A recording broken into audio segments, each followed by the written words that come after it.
Oh, we needed to keep it on. Does that ruin it? Marty, move in closer. Or should I? I could turn it off. There we go. We're good. Keep it? Look, we're good, right? Let's see. We're good. It's going to be okay, bro. Relax. Yo. Cut it off. No, we're about to shift. We haven't shifted yet. We're about to say it. There you go. Now we're good.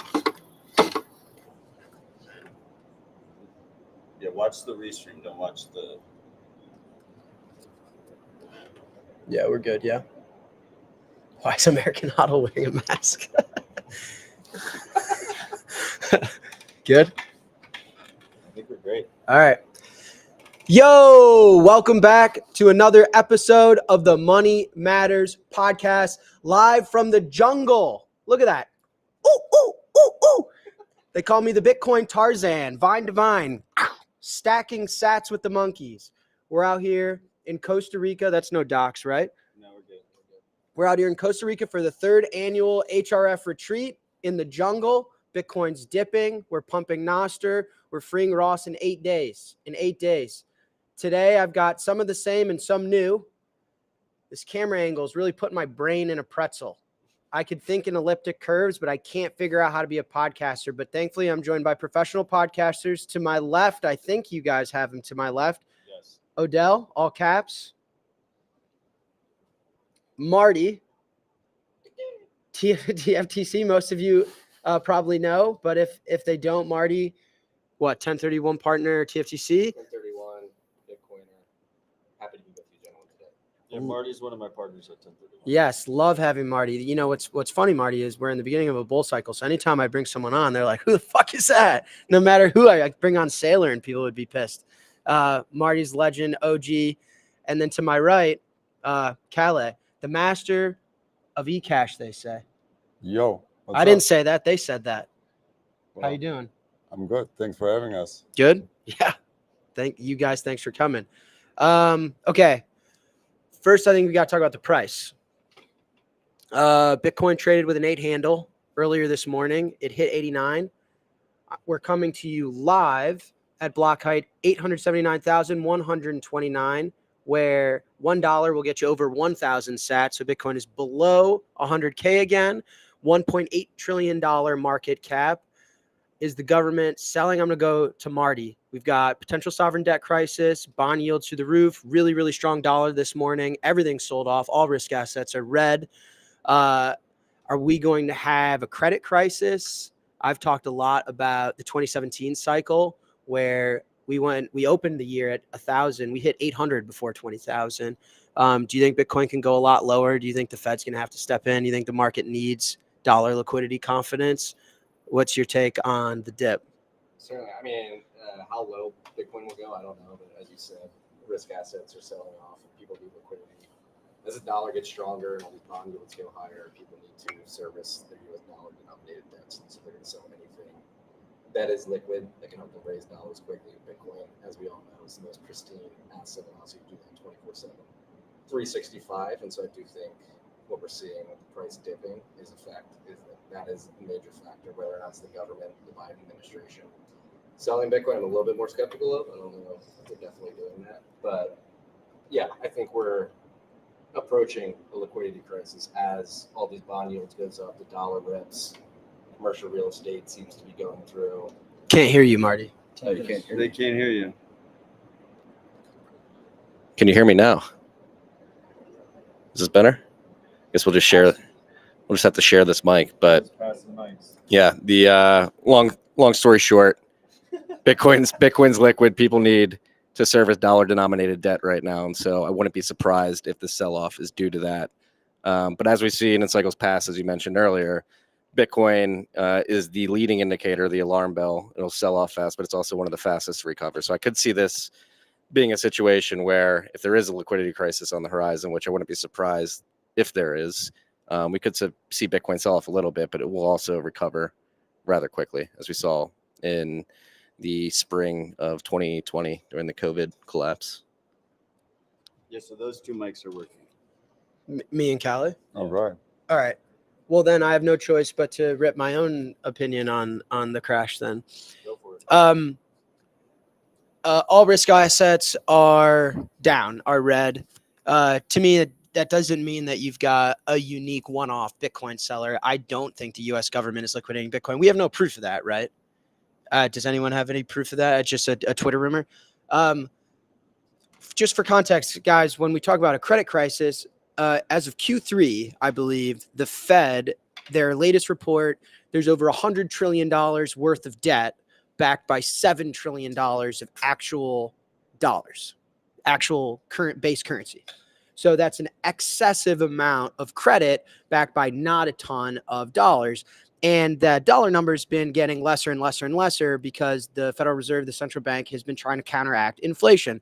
Inflation is caused by creation of currency, and you can fight inflation by decreasing the supply of currency. So rates have gone up, decrease in the supply of currency, but not a decrease in the supply of the debt, not a decrease in new issuance of debt. So the debt has grown, the currency unit issues have gone down, and usually there's going to be a currency crisis. In my opinion, financial markets, people mistaken financial markets as if people know what's coming, as if the Ken Griffins of the world understand what tomorrow is going to bring. That's actually never the case. What actually happens is the U.S. government and financial authorities tell you exactly what they're going to do. Everyone's waiting for Janet Yellen or Bessington Trump to come out and say, hey, we're the U.S. government and we're issuing the ABDCD funding program that's here to stimulate all of your hopes and desires and needs, and I'm going to wipe your ass for you. And then financial markets rotate back out of the dollar and into risk because they know it's safe.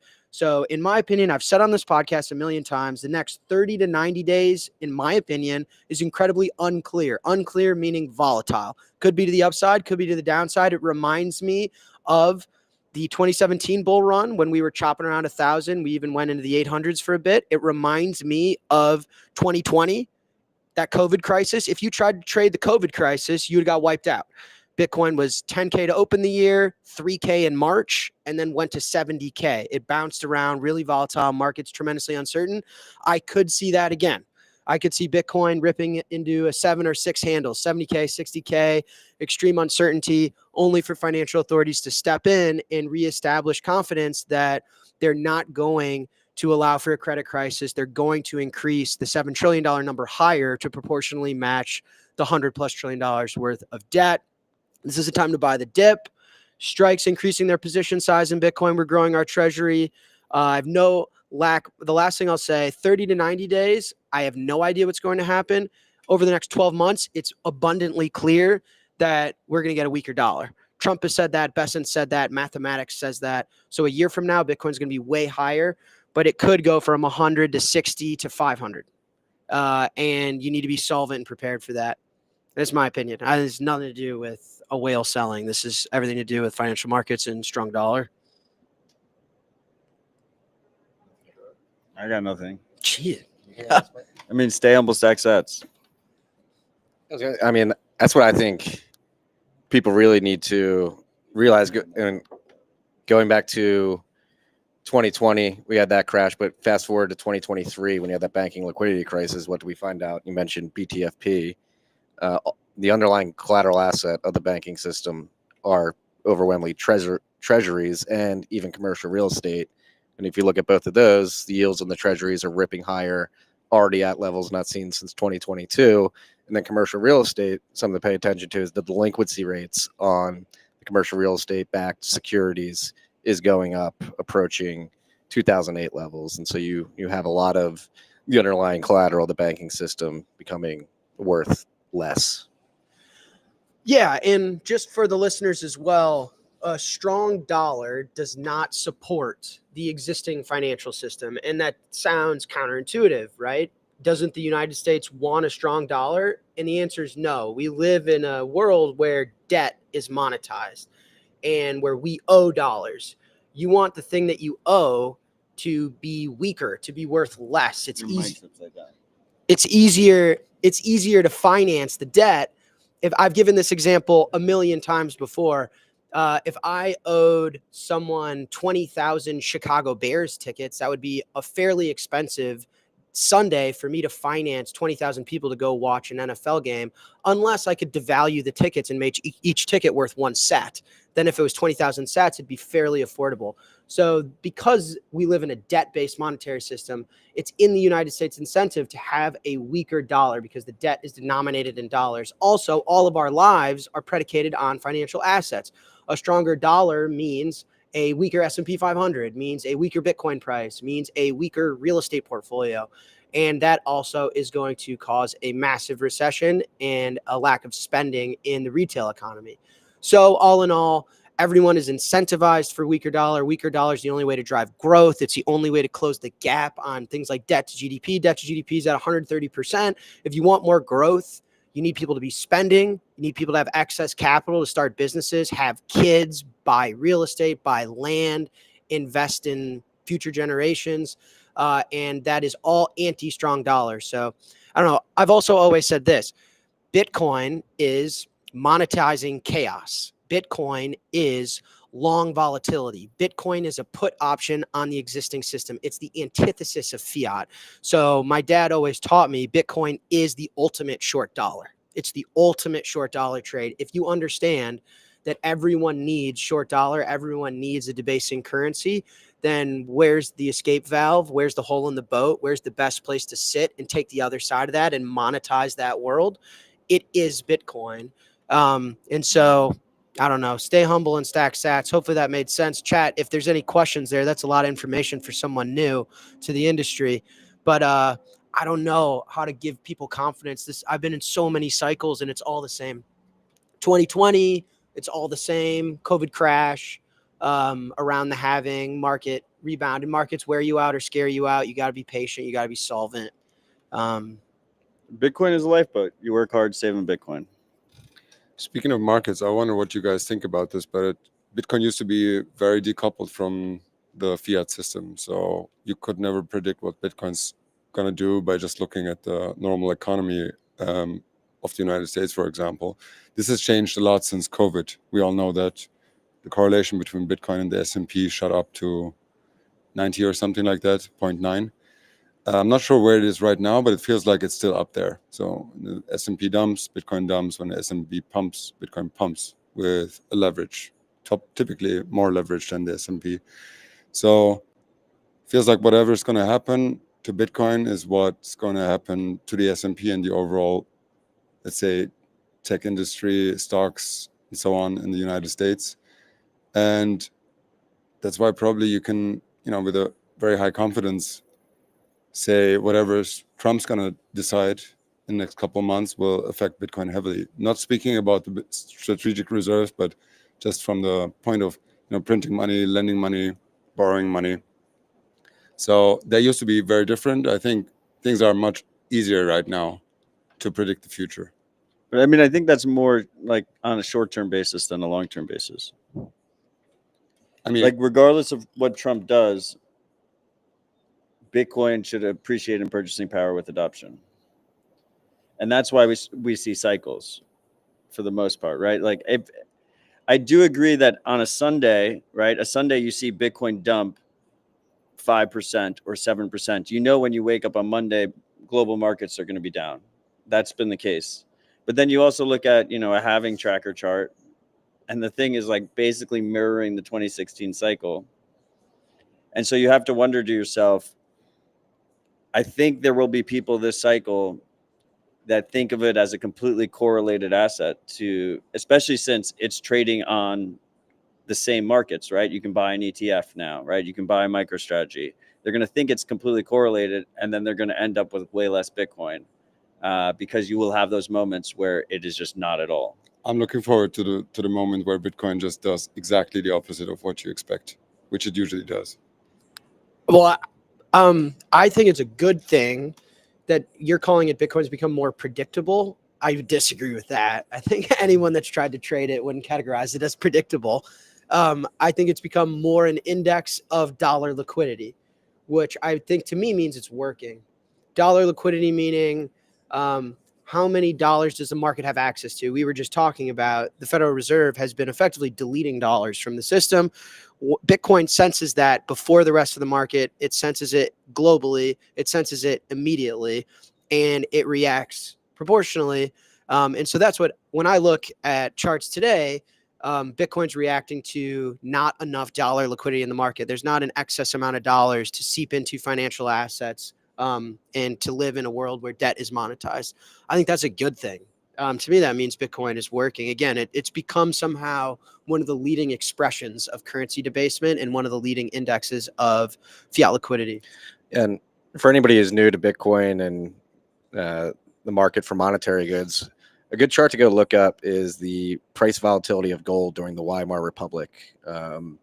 And if you look at that chart, the rate of change up and down of gold was extremely volatile. And at the same time, you had a lot of volatility in their local stock market. And I think that's a good analog to something. It's not exactly the same, but a good analog to what we're seeing with Bitcoin. You're going to have this price volatility up and down, but overall, it's going to be up and to the right. And what's interesting, I've actually gone ahead, I'm pulling up TradingView. Bitcoin can seem predictable, or people can seem to explain its price movements when priced in dollars. But it's kind of unfair when people are like, what's the Bitcoin price going to be next year? I'm like, well, priced in the thing that they can print? I have no fucking idea.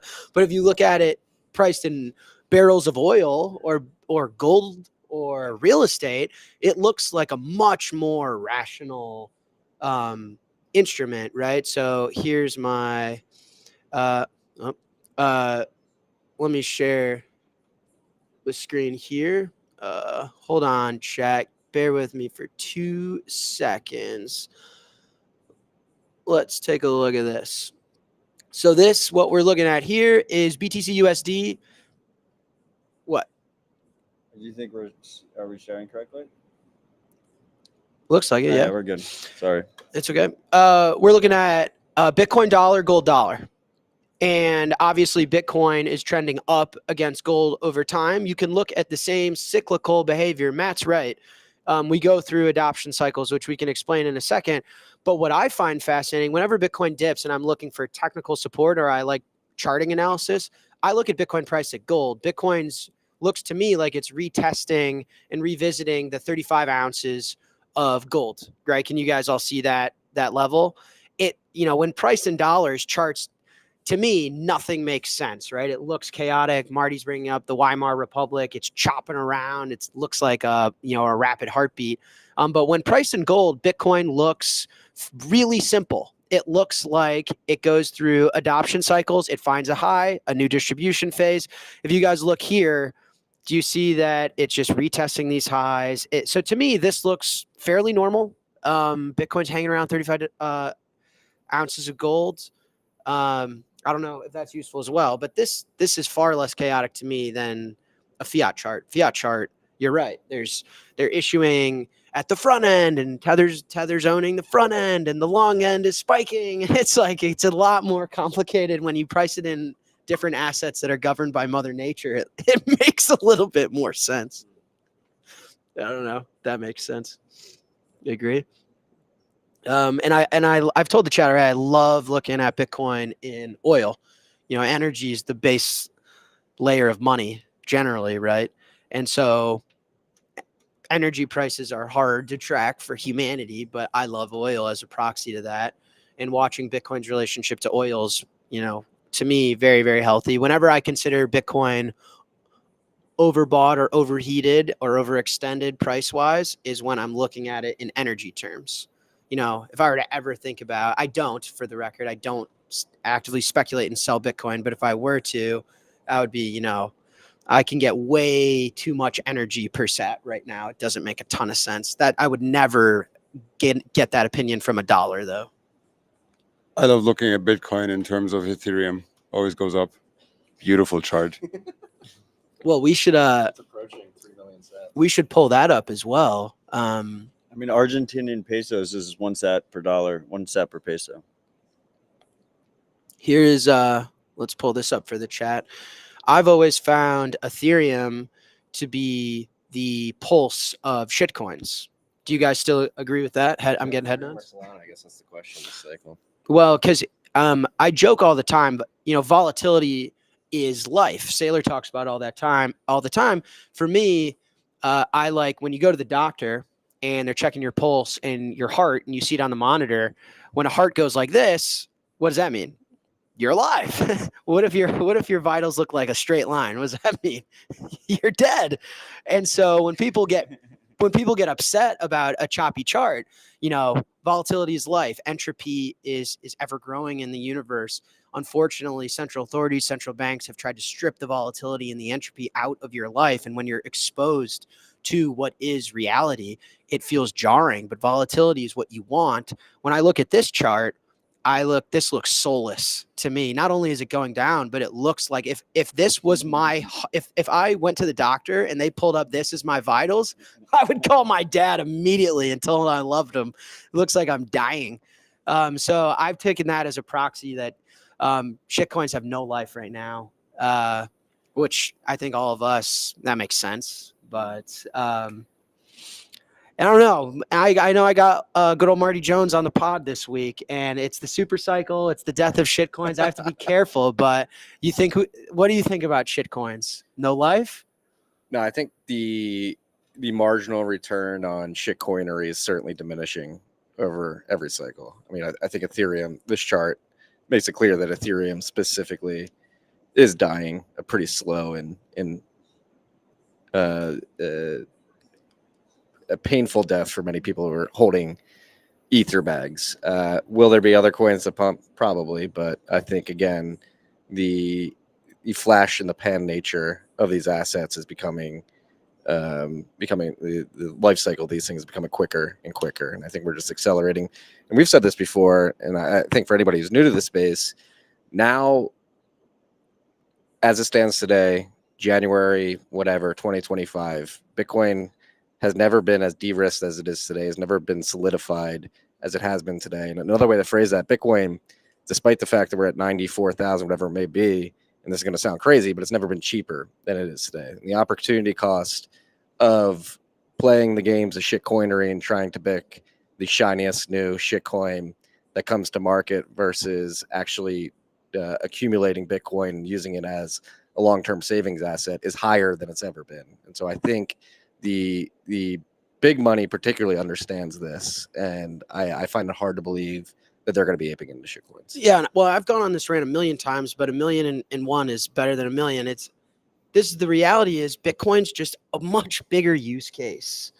I don't think people realize, meaning there's $900 trillion worth of stuff people own in the world, right? That's real estate, equities and stock, fine art, precious metals, collectibles, Bitcoin, $900 trillion of stuff in the world people own.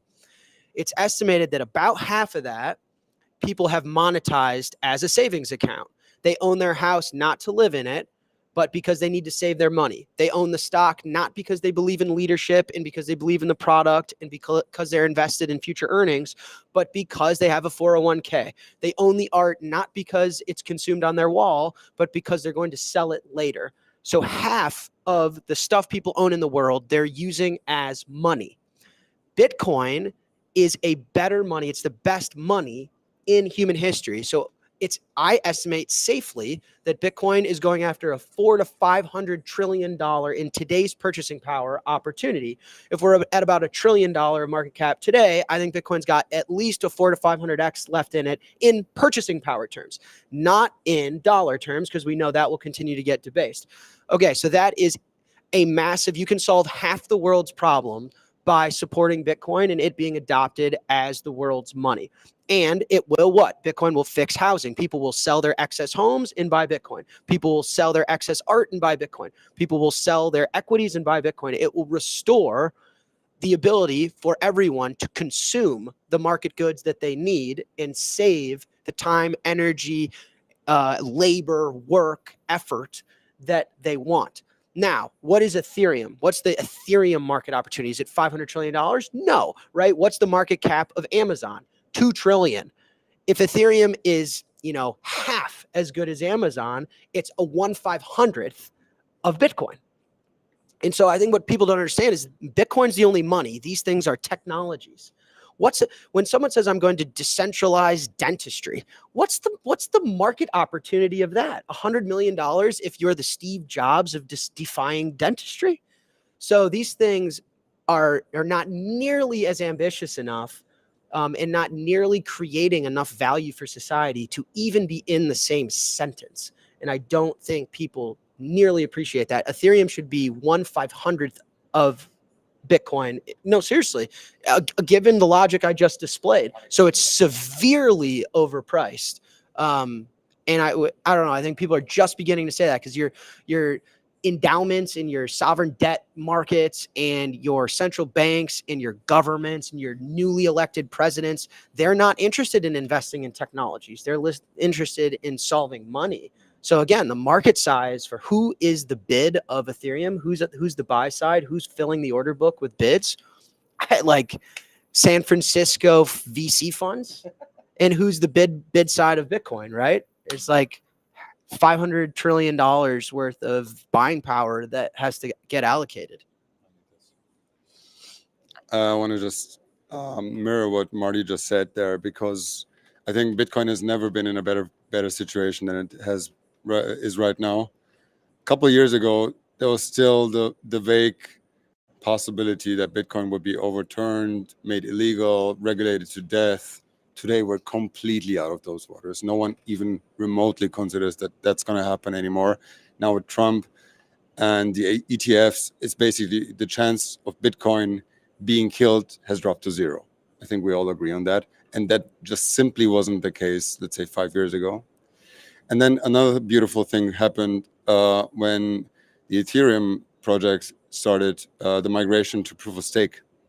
That's when the world understood that Bitcoin is the only cryptocurrency left. It is the only real cryptocurrency on the market right now.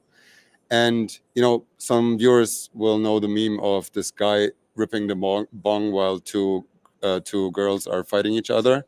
That's what I feel like Bitcoin is doing right now. It's like Bitcoin is the money backed by energy. Everything else is trying to fight for that second or third place, which is not tied to energy, proof of stake, trying to be some kind of a utility shitcoin with 1,000 different reasons why it should exist. None of them are very convincing, changing all the time, while Bitcoin just remains steady, coherent, and there forever.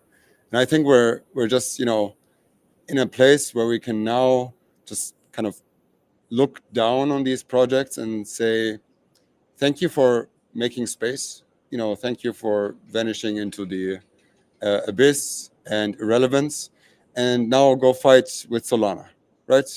Do what you do, because your biggest enemy now is not Bitcoin anymore. You're not even in the same league. It's not even the same sports anymore.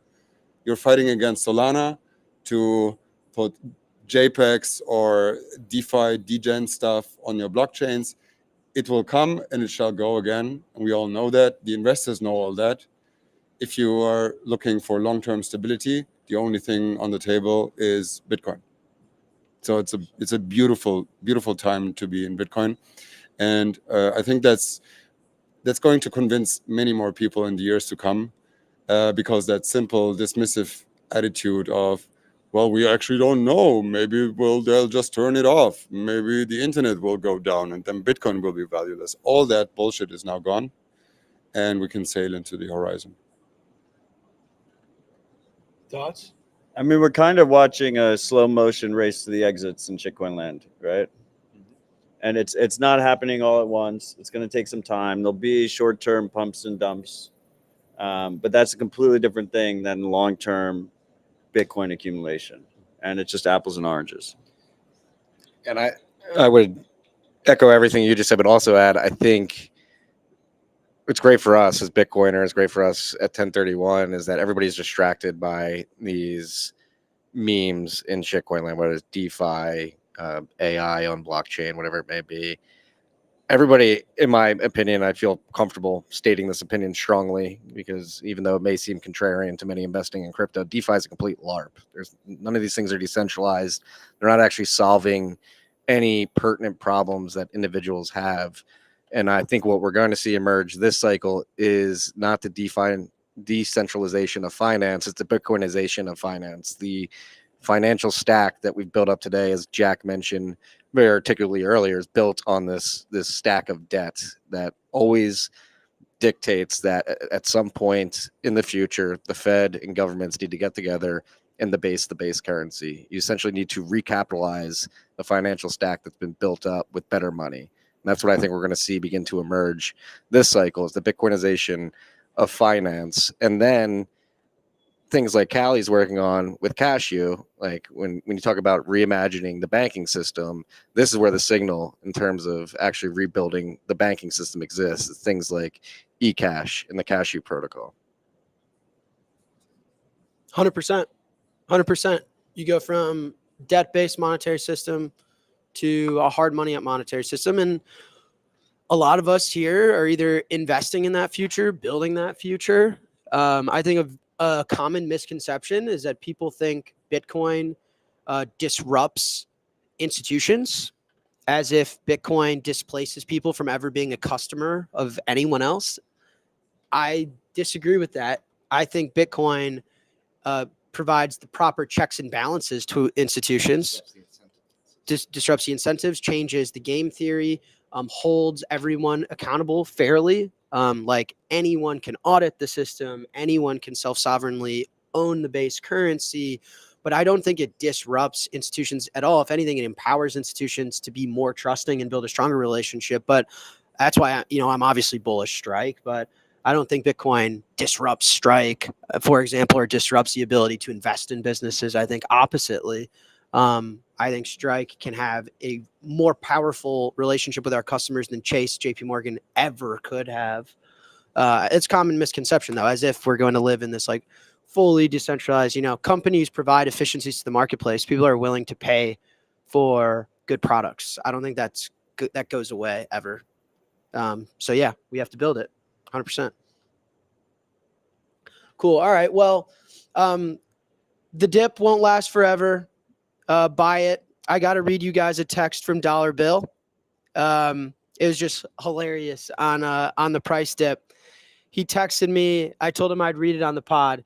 He texted me and said, remember, Walter Payton refused to appear. Oh, I got to give context first. For the European listeners, Walter Payton was an NFL player, American football player from a long time ago. And the Chicago Bears at the time were world champions, best in the world. And he was our superstar player.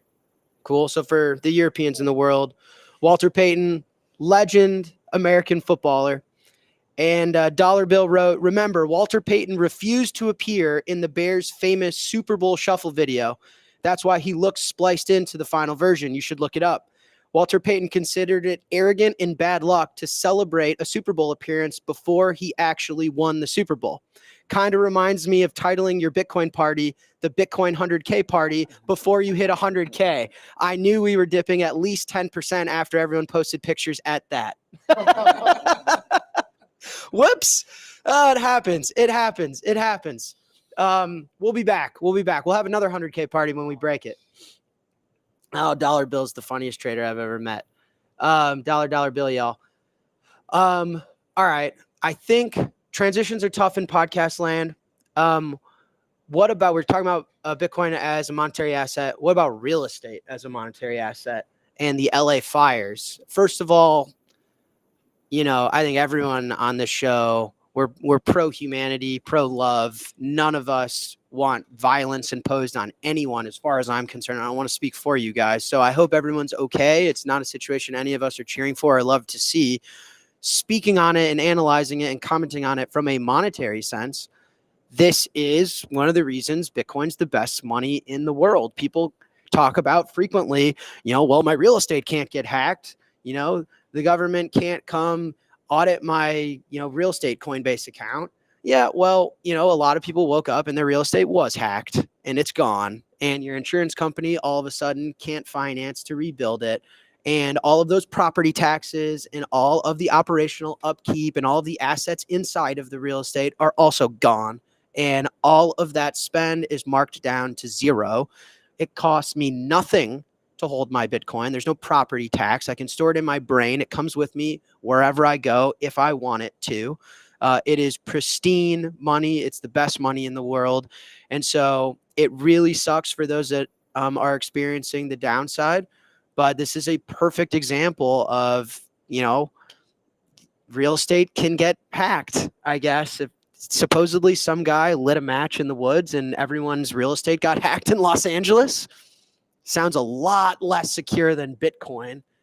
What do you guys think? Yeah, I mean, it's tragic, number one, but I mean, it unfortunately does acutely highlight this risk. And I mean, we can tie it to what we've been talking about here. We've been walking around the jungle, and a lot of people, once they come into wealth, they talk about where they're going to buy real estate, and there's typically a premium on the real estate depending on where it is. And I think we've all come to the conclusion, having spent a couple of weeks here, that I'm never buying real estate. This place is beautiful. I'm just simply going to rent. And going back to the LA fires, you have, I think the latest estimate of losses in totality that I've seen is 150 to 180 billion dollars of value just literally burnt to the ground. And the people can save money in a bank and hope that it's at a threshold with which the FDIC can pay it back. In this situation, they're storing their value in a home, hoping that their insurance company can pay them out. But if an individual house burnt down, yes, the insurance company could probably get you your cash back and get you back on your feet. But when you have a systemic black swan event like we saw unfold over the last week in LA, that's an event that the insurance companies are not going to have that money. They're going to need a bailout, and you're going to get a double whammy of losing the property where you're storing your wealth. And then I'm pretty convinced that the federal government or somebody's going to step in and bail out these insurance companies because they're not going to be able to make them whole. And then another thing, if they do that, I think it's going to be politically untenable for the Trump administration not to give a bailout to the people that were affected by the Hurricane Irene in the southeast part of the country. And so you're going to have, I think this could be the black swan of the cycle from a liquidity perspective, is you're going to have these natural disaster bailouts, and that's going to be inflationary as well. So they're getting a double whammy, not only losing their homes where they grew up, their prized possessions and the wealth that they stored in those properties, but while they're trying to rebuild, they're going to be suffering under the pressures of inflation, which are going to be exacerbated on the supply side when everybody goes to rebuild their house at once. And it's going to be really expensive to get contractors, to get materials. It's going to be an absolute shit show. Well, first of all, I want to say, I'm terribly sorry for all the brothers and sisters out there who are affected by this tragedy. It's terrifying to see what happened there, and I hope all the listeners here have, can comfort their loved ones who are affected by this. And yeah, when I was watching these news, I also thought about Bitcoin. While it seems the connection to it is rather remote, once you're in Bitcoin, you kind of see everything through that lens. And what I was thinking about was the tragedy that, first of all, of course, if you want to save money, you need some money to save money, right? So if your only possession in your life, only valuable possession in your life is your home, then there isn't much that you can do, because it's not really your choice how much that house is going to be worth. But the fiat system and the insane distortion of the markets in the last 10, 20 years have also contributed to the tragedy in so far that most people's most belongings and savings were in these houses in a physical form, while the price of these properties were overblown by multiple X if you compare to their real utility value, which is to be a home for people. So it is really tragic that that when you think that 80% of your value that you have, let's say it's all in a home, that 80% of the value is like this inflated fiat overvaluation that you have, while instead maybe your house would be worth only 20% of what it's worth, and maybe the 80% that you might have had you could put in a an asset that could be saved from such a tragedy. So when I was looking at these images, I thought of the opportunities that Bitcoin gives to people to not having to depend on physical constructions to store their wealth, to abuse these physical structures as a store of value, which they were never meant to be. They were always meant to be used as homes. And also the ability to be more mobile than the old generation. This is just something that also the younger folks will understand better than the older ones. And this is just how the world is, I think.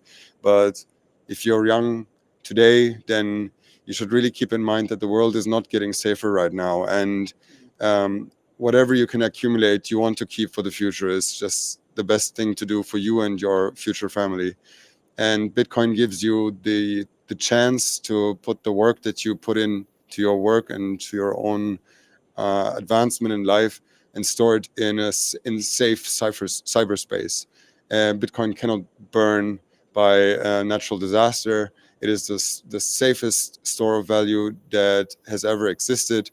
And going forward in this world, we will see more and more people realizing that putting their wealth into cyberspace so they can be mobile, move around in the world, not be stuck into a single point, which is a single point of failure in that sense, that if that house is gone and everything is gone.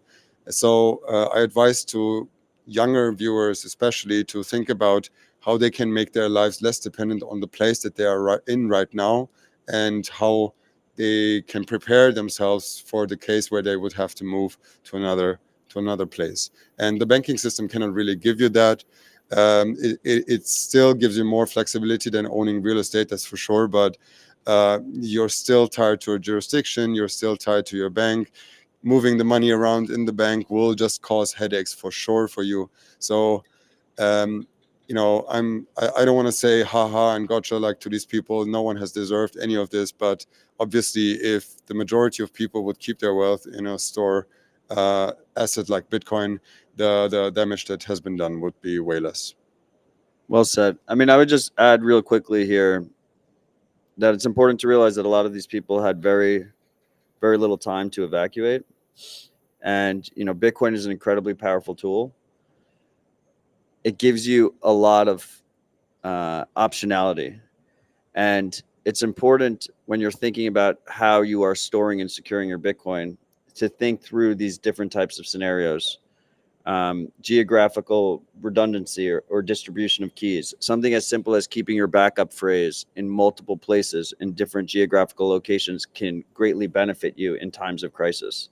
And if you're not prepared ahead of time, you could end up losing your Bitcoin. Even in these types of situations, you can very easily end up losing your Bitcoin. If you're trying to evacuate your house in 10 minutes and all you can do is grab a quick backpack, right? In that situation, are you going to be able to secure your Bitcoin? Will your Bitcoin still be all right? And Bitcoin does empower you to be very protected in that type of situation, but you have to actually go through the motions, get the skills, be prepared ahead of time in order to benefit from that. Yeah, and I want to take the opportunity to emphasize a point that I think is misunderstood, is a difference between volatility and risk. Because I often say Bitcoin, to me, is risk-free.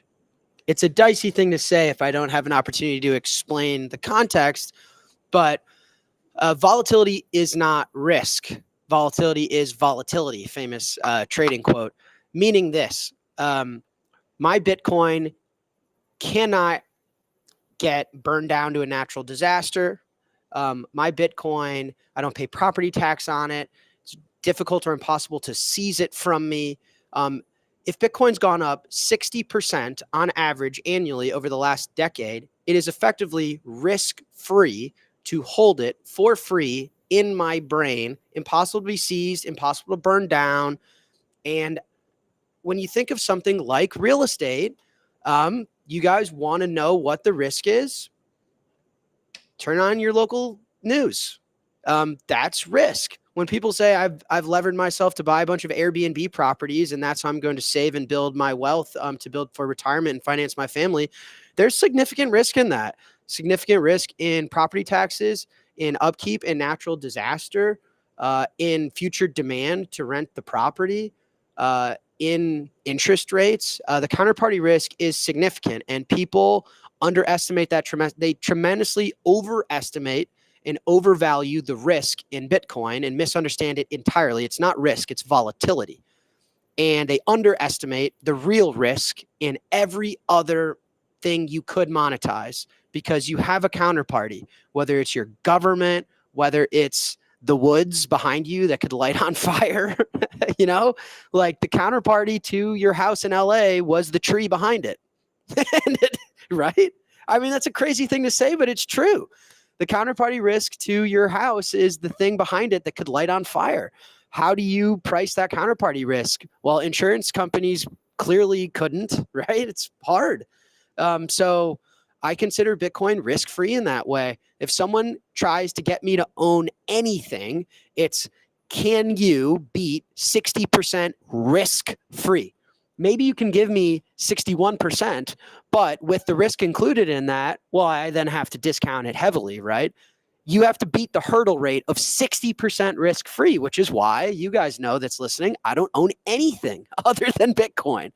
So I think volatility and risk is often misconstrued. It's misinterpreted as the same thing. Real estate has risk, right? Counterparty, the fucking tree is counterparty risk. That's just too much counterparty risk for me to monetize. I don't know. I wish more people knew that and understood. I mean, I just want to add real quick that it's a strong meme that you can store Bitcoin in your head. And I see people saying it in the comments. You briefly touched on it. It's important that Bitcoin has that functionality, particularly if you're like crossing a hostile border or something in a short-term time period.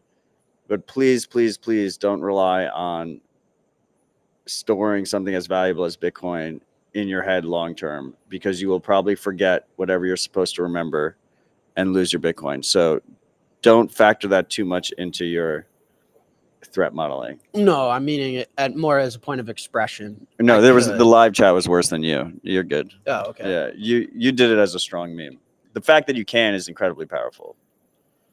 Yeah, I mean, I said the joke at my Atlantis presentation is, gold is stuck in your butt and Bitcoin is safe in your brain. The joke of, if I had to grab all my gold and run across the border, I'd have to get through TSA with a bunch of gold ounces up my ass. And obviously with Bitcoin, I could just stick it right in my brain and it's safe and sound. It's free. It's weightless. And it's just that meme, that idea, that expression is very powerful. And so I think for that reason, Bitcoin carries little to no risk whatsoever. If anything, the counterparty risk is yourself, which I don't ever want to solve for. That is the counterparty risk of the gift of life. I think, we're going to restore a lot of harmony to society when we restore personal self-responsibility. So, the counterparty risk of if I can remember something or if I can store 24 words properly, the counterparty risk of me doing that, I need to be able to own that. If I need the right president of the United States or, the right local governor to hold my hand and help me store words, then I might as well, go fuck myself. So, and learn from Do Kwon. Don't try to stick the Bitcoin up your butt. You will get caught. Yeah, no, you're not going to get through TSA, right? They're just, what is it when you do the machine? They're going to say, sir, do you have to step aside? They're going to wave the wand up like right on your butt. Like, ding, ding, ding, ding, ding. Sir, can you bend over for a second? TSA. All right. While I go, we got the sun setting behind us. I would turn the camera around, but I would mess up professional podcaster Matt. So I'm not even going to try. But I'm going to go find some lights to cut on. Let's talk about Nasser and the event that Alex put on while we're all gathered here, and our per episode shilling of oh, that's very kind of you.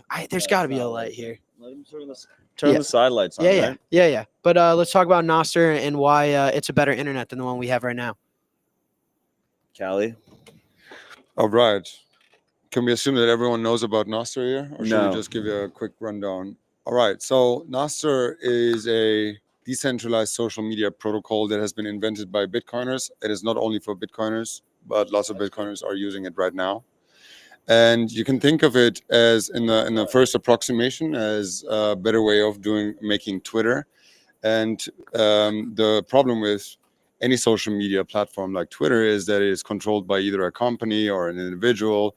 And even if you like that individual and if you're aligned with that individual values, that might change at any moment. So what you're doing when you're posting on Twitter is you are actually the product of Twitter. You're not the user. The actual customer of Twitter are the advertising companies. And what Twitter is trying to optimize for is to make you stay and engage as much as possible so they can increase their revenue. That obviously puts Twitter in a tricky situation where they need to basically balance that's great, thanks. Basically balance your interest with the interests of the advertisers. We've heard about these things many, many times, and it has led to censorship and control and manipulation and fake news and all that. So Nostr is a completely decentralized alternative platform or protocol, I should say, that you can use today. So you can go, for example, to primal.net or iris.to. You can download Amethyst for Android, or you can download Damus for iOS. These are all different clients that can all use the same social network. So this is the best thing about it. Nostr doesn't lock you in because it's decentralized. It's not owned by anyone. It's owned by us all. So you should definitely check it out. And the reason why we're all here together today is because we've been at a Nostr conference. And because Nostr is a decentralized open source protocol, we make conferences and we meet developers and people working on it and trying to build it out and talk about what's going well, what's going not so well, what could we change and what could we work on. So there is an organic community of people engaging with the platform and the protocol that is from developers to influencers to podcasters to businessmen. And we're all in. So just try it out. Make an account, generate your key pair, post a bit. If you like it, stick around. You don't have to delete your Twitter right away, but at some point you'll figure that it's probably the better option to be where your conscience is clear and you feel better interacting with real people instead of bots and fake news armies. And that's it. As you can tell, I'm a giga bull on Nostr. I myself am a developer. I work on Cashew. That's an eCash system. And our eCash system uses Nostr heavily. And I've built several applications on top of Nostr. And that's another cool thing about Nostr that I should mention before I shut up, is because it's a completely open network that is not controlled by anyone, it means that anyone can build everything for it.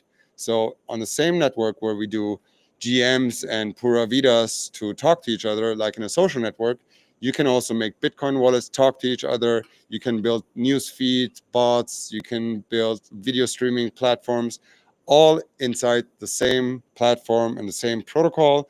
And that's why Nostr is going to win, because the ultimate goal, and that's what information tries to do, is to encompass everything and to become free. And Nostr will lead us to that place where we can create an ethical and well-balanced space for the next generation of the internet protocols where everyone can participate, much like the ethos of Bitcoin.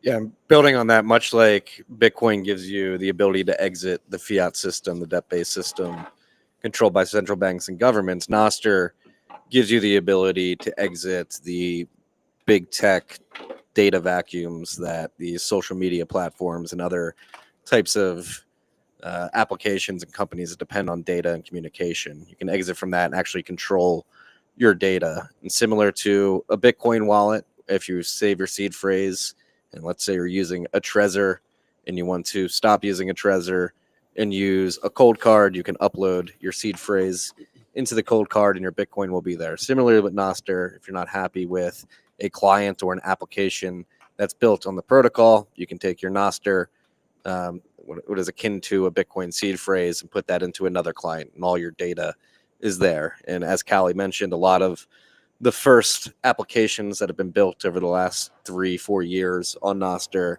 are social media based, but we were talking about it right before we hit record. The personally signed data with a private key is going to open up a marketplace that really will reinvigorate the internet, I think. And I think a key part to that is Bitcoin. That's another thing we should add, is that the protocol makes it very easy to integrate Bitcoin so that you can monetize this data and create a marketplace with a native digital currency that you can pay for this data using Bitcoin. So Nostr and Bitcoin, this is the true Web 3.0. If you want to use that meme from the Ethereum world last cycle, where you had to create a blockchain for all these different utility cases, decentralizing the web, the internet. But really, no, all you need to do is combine Bitcoin, an open source monetary protocol and network, with other open source protocols. And so Nostr is the open source communications protocol that Bitcoin fits nicely into. And Matt, I know you have a lot of thoughts on this. Yeah, you guys both crushed it. I look forward to retiring soon. That's all you have to Me say. too. Talk Yeah, about the AI. use Nostr. I mean, Rocking, like, the AI, like, so also to the new people here, Marty and I have been doing a weekly Bitcoin podcast called Rabbit Hole Recap for 6 years now. So we're effectively brothers, and so we think the same and constantly poke and prod each other to think better. And also, we're here in Costa Rica with our families, sharing a house together. It's wonderful having our families together.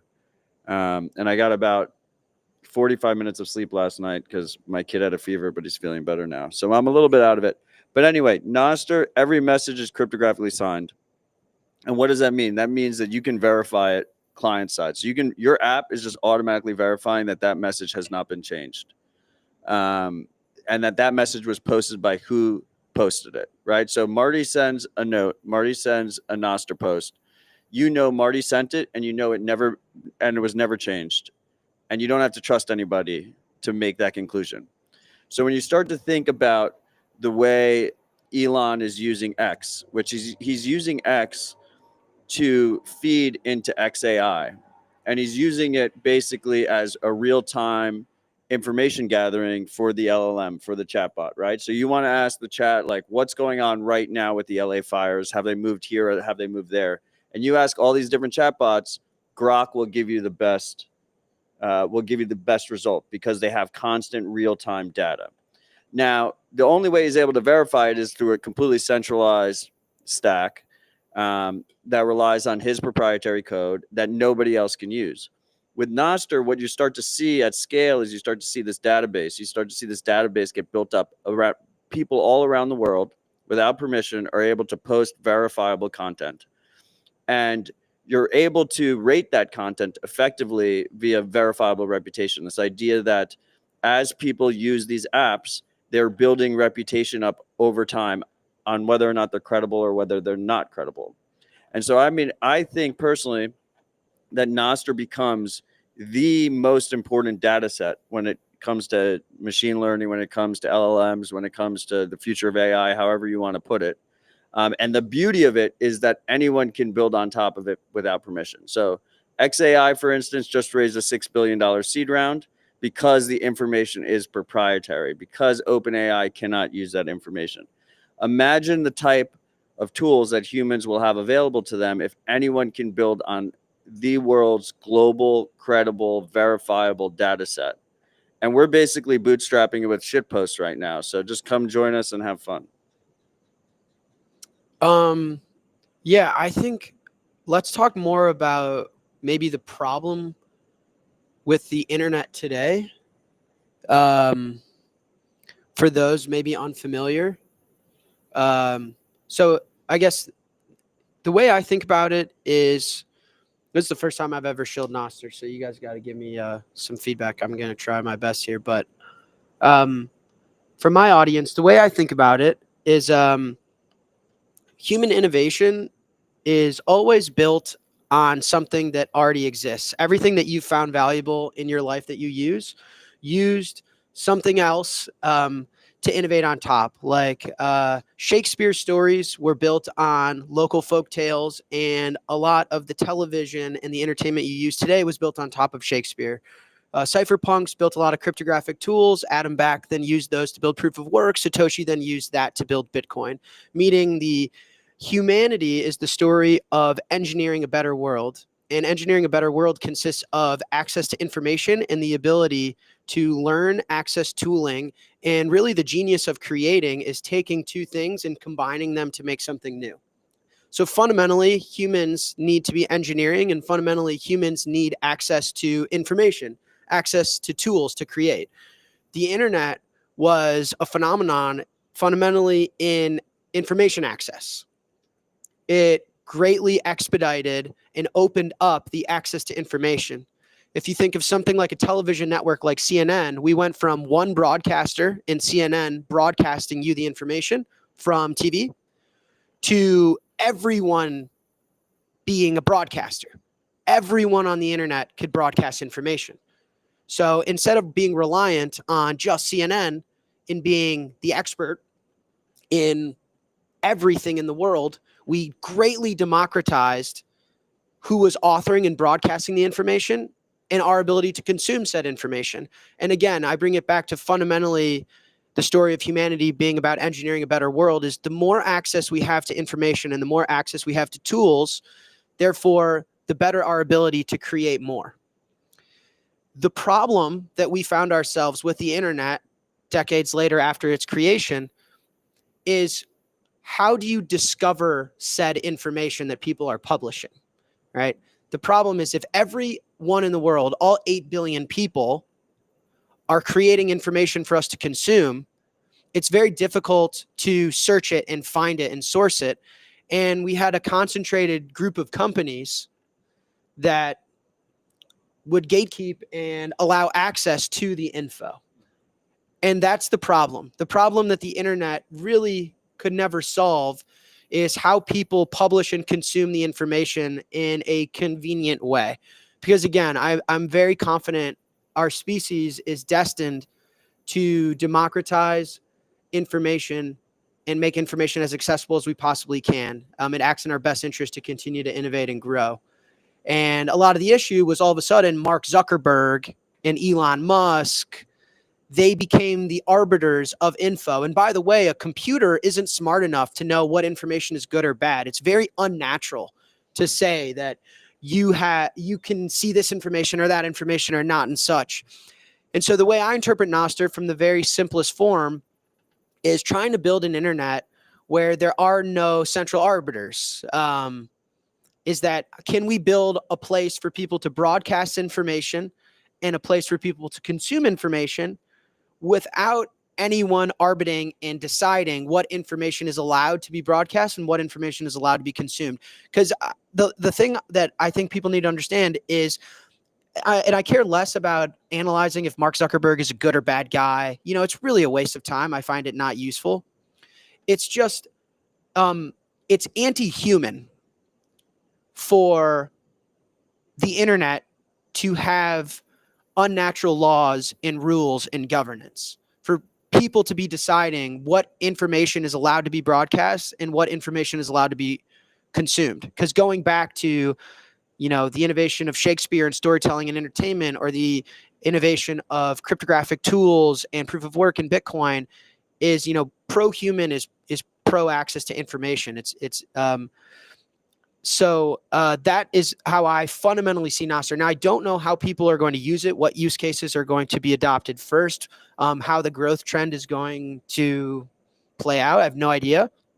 But to me, it's fundamentally solving that, is the removing the ability for people to gatekeep the information piece, which, you know, the internet was so exciting at the time because it changed our ability to, can you imagine if you wanted to say a sentence and you had to ask permission to say each word? And like, what if I had to get the equivalent of a money transmitter license to say each word and stay in good standing with the law and regulators, right? I would never be able to wish someone a good morning if I needed to ask permission to use the English language, right? But it's my ability to take, the English language and combine them to speak. And so anyway, that's my interpretation of what Nostr is trying to solve.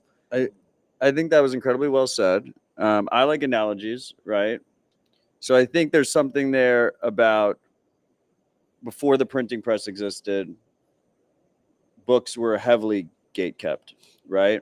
And so in a lot of ways, Noster is this modern digital printing press. There's also another analogy that I really like, which is this incredibly talented Bitcoin developer, Amity.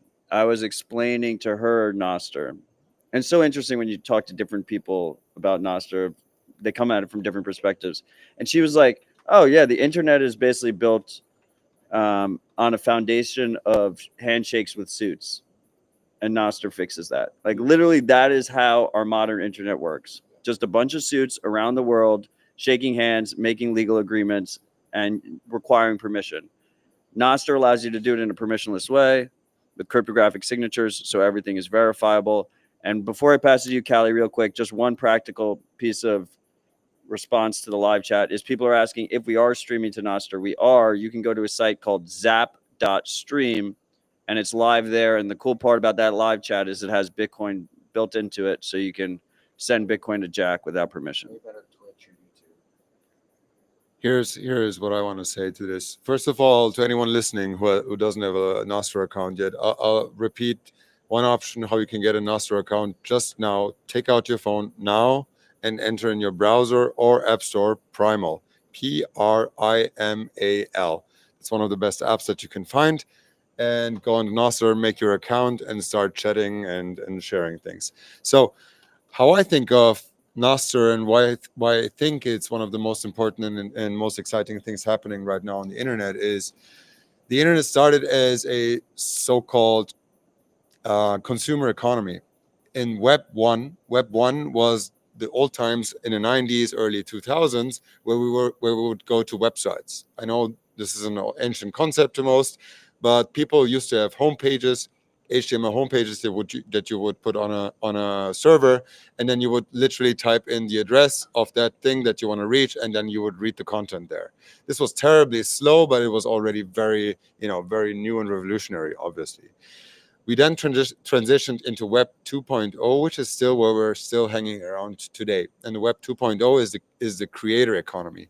Those are all the platforms that allowed people to easily create content and share content. This was also completely new.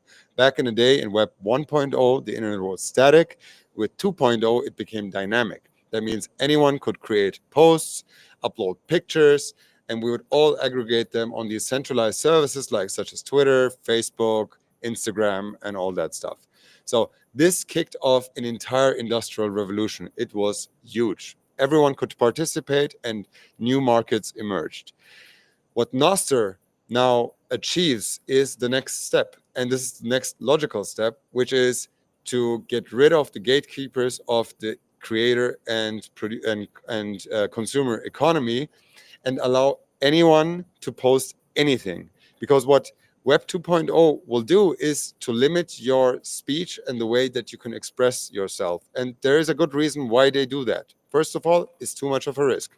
You cannot allow anyone to say anything on your platform if you rely on an advertising model. And that's the second thing, the second big thing that Nostr fixes, but I will get to that in a minute.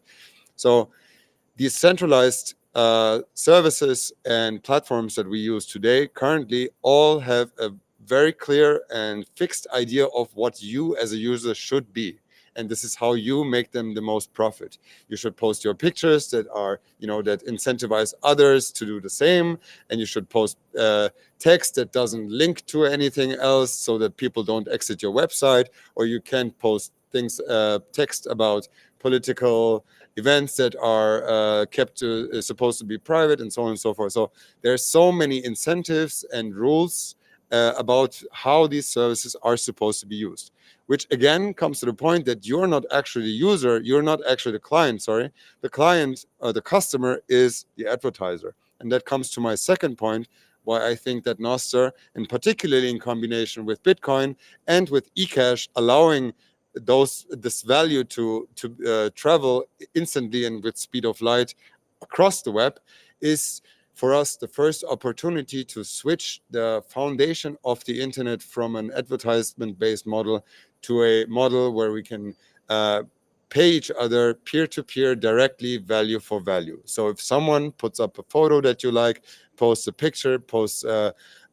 makes a website that you like that is very useful to you, you can now, for the first time in history, send value directly from you to that person using Bitcoin and Nostr. And this hasn't been possible before. That means that Nostr is literally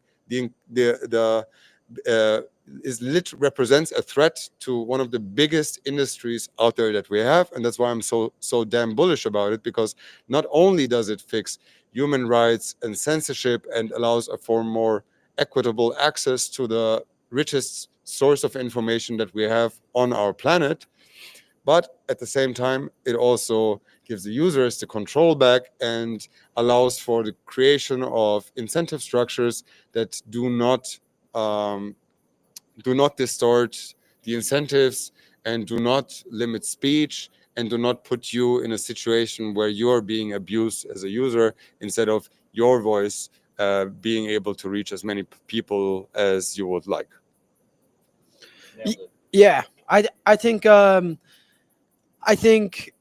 problem with advertising is pretty simple, right? Advertising is that you are incentivized to reach the widest audience.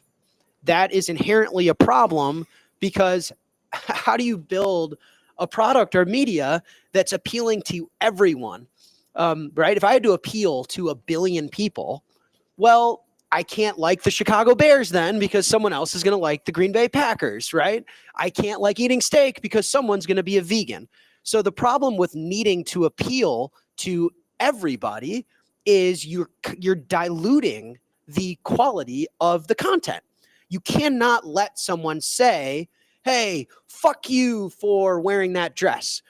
You cannot let someone have too concerted of an opinion. You cannot let people be too antagonistic or too vocal or too concerted. So the point is, you create an internet that's tremendously diluted and that appeals to all. So you're not actually an expert or focused or passionate about anything. You're just kind of bland and you get along with everything. And that's awful.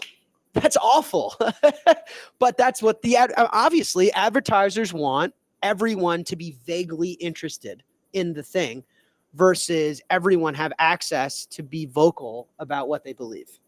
And so, yeah, good. I was just gonna add, we can't say who said this particularly due to the Chatham House rules of the event, but it hit me pretty hard when it was brought up, this whole idea, the only thing scarcer than Bitcoin, is time, right? And this is the transactional nature of our time is actually inherent in the language we use around it. And this hit me like a ton of bricks when it was highlighted. We spend time on things and we pay attention to other things. There's a transaction to what we decide to focus our time on. We're paying and we're spending our time every day. And the centralized platforms that are advertisement based are basically taking your time and monetizing it, taking your attention and monetizing it, and you're not getting any value out of that. And I think Calle said it poetically and beautifully, like the intersection of Bitcoin and Nostr really allows you to take back the value of your time by being able to directly monetize it on this open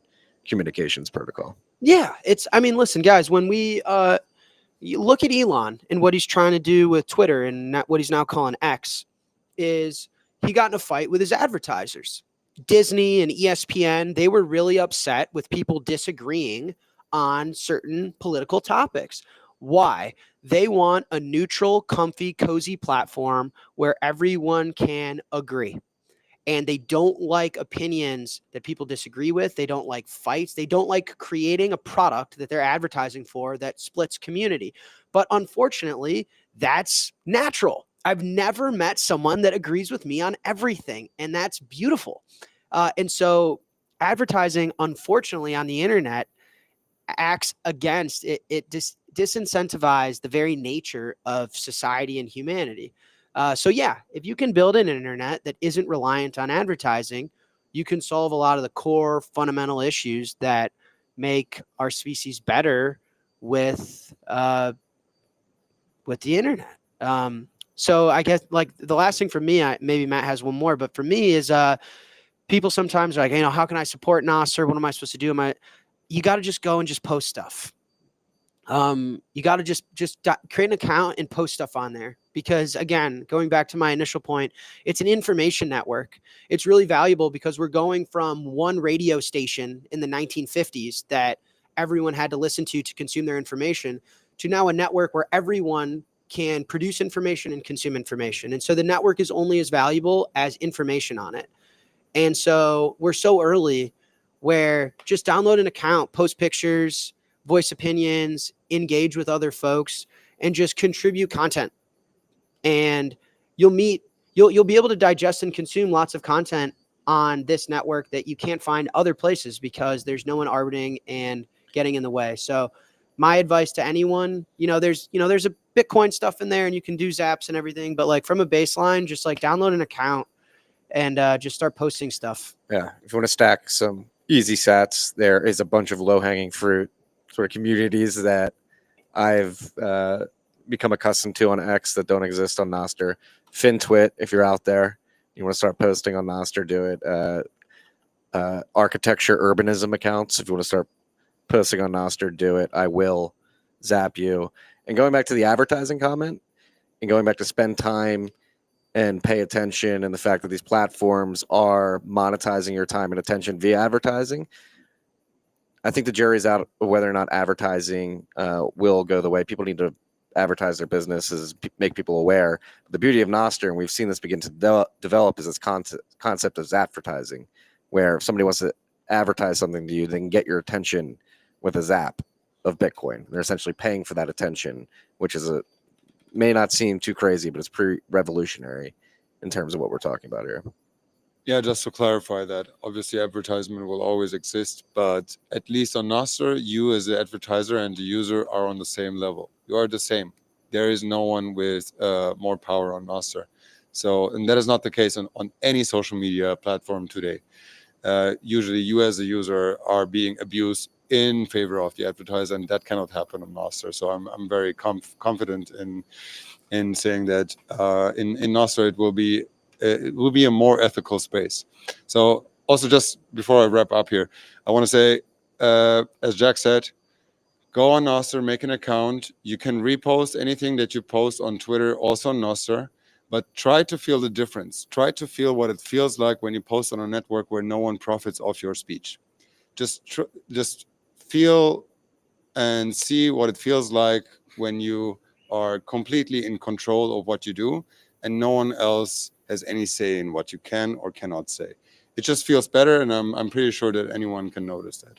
When you use big tech social media, you're not a user, you're a product. When you use Nostr, you're actually a user again, as it should be. And I see a lot of comparisons here, right? Because if you use something like Venmo, you are the product. But if you use Strike, you're actually a user. Because when you add open protocols to the mix, it brings user agency, it brings individual agency. And as a result, you're resetting that balance between project creator and user. Totally. Create an account. I'd recommend Primal. Download it in your favorite app store and just post stuff. You'll receive some Bitcoin. You'll learn how to send some, but just contribute to the information network. Give it a try. All right. We got about 30 minutes left tops. As you guys know, first of all, thank you for everyone tuning in. We got 8,500 live viewers right now. That's insane. If you guys can all like and subscribe, I've got a goal. We're going to take this channel to 100,000 subscribers. We're at 16,000 now. If you guys can do me a favor, as I've said before, I've got no sponsors. I finance this podcast myself. The point is to have a space on the internet for me and on Nostr for me to contribute to the conversation. I don't want to be biased with corporate relationships and with sponsors. I'll never have one. If you want to support me, you can download Strike and you can subscribe to the channel and like this episode. I appreciate and love you guys. We do Q&A every episode. At least I try to. So as you guys are writing questions in the chat, I've got my team in there that's creating a document for me so that we can go through at the end and answer them. So right now we've got Noster chats. We've got U.S. government policy. We've got California fires. We've got industry questions. It's all organized for us, and we'll flip through them. And then last week, I debuted trivia. And so what I think we should do to end the episode is a little bit of trivia and some Q&A. The last 30 minutes. Sound Let's okay? Rip it. Let's rip it. Okay, here's my idea for trivia. Each of us ask a question. We'll just pass the mic. 50,000 sats. So I'm not asking you guys to finance that. I will finance 50,000 sats. The way that you guys can, here's the rules of trivia. It's first in the chat that I see is the winner. 50,000 sats to a correct answer. The way you collect your money is you DM Dylan ... on Twitter. I will put it in the chat right now. It is at DYLANDOT.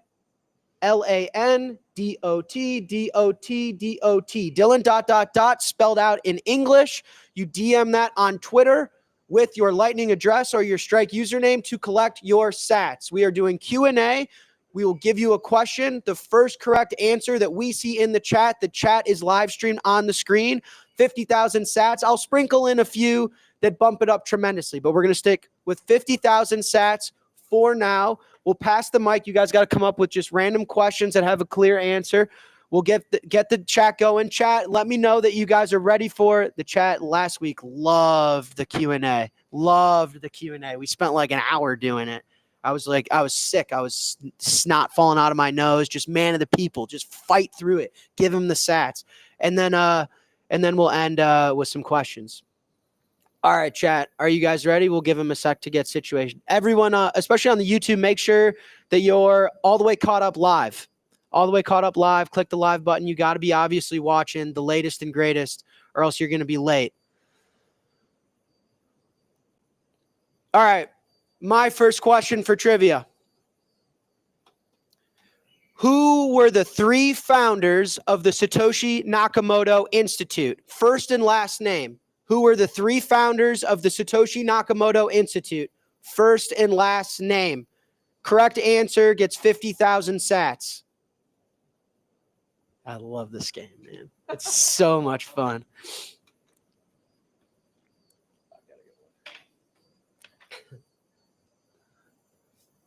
$50,000 sats. Satoshi Nakamoto Institute founders.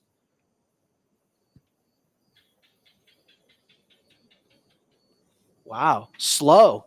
Wow. Stump the chat. You guys, how old are we?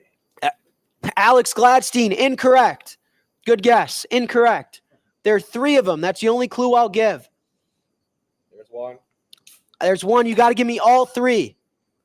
Nakamoto Institute. Damn, I should join the live chat. Yeah.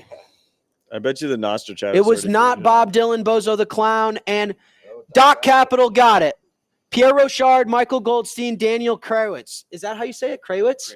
Krawitz. Doc Capital, winner, chicken dinner. Doc Capital, DM Dylan ... on Twitter with your Lightning address or your Strike username. We'll send you 50,000 sats. You got a question? You go first. You go. Come on. Who called himself Bitcoin Jesus? Oh, You gotta ask something that touches. that's edgy. That's an easy one. Worship No. Pumps, you get a shout out. No. Wow. Jim Beam, Jack Daniels, Jose Cuervo. Mm-hmm. Repeat that. Who called themselves Bitcoin Jesus? Yeah, who's Parker Bitcoin Lewis. Jesus? No. No. Roger Ver. Here we go. Ding. Bodega Boxes. DM Dylan. Bodega Boxes. Congrats, Bodega. All right. Let the chat digest. Let the chat. Oh, here they come. They all come flooded. It was Roger Ver. Roger Ver called himself Bitcoin Jesus. That's how you get wrecked. You stay humble and stack sats. The humble part's the hardest part. Jack Mallers. Fuck you. I would never say that. All right. I've got a question. Okay. Go for it. All right. What's the percentage of Bitcoin issued after the first epoch? It's a great question. Simple question.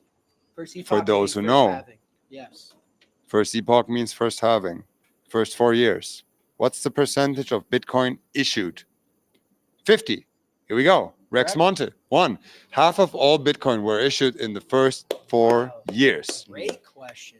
Very good. Rex, DM Twitter at Dylan ... 50,000 sats.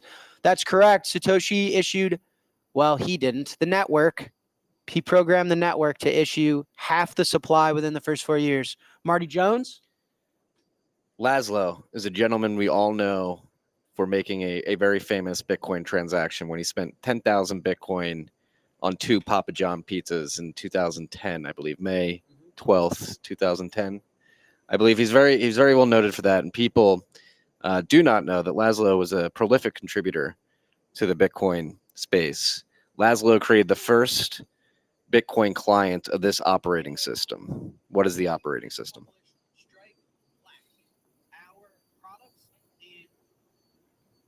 That's a great one. Like you took so long, they just all put pizza. Nope, it's not the pizza. You got it. You got to grant the winner. It is not pizza.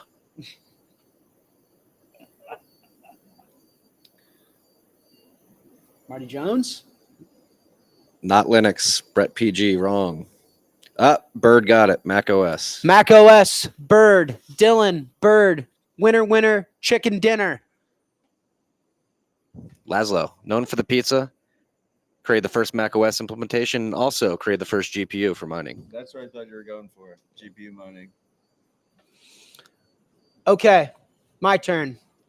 I'm going to try and make this. Oh, wow. Computer's got 7%. We'll go to Q&A after a few more.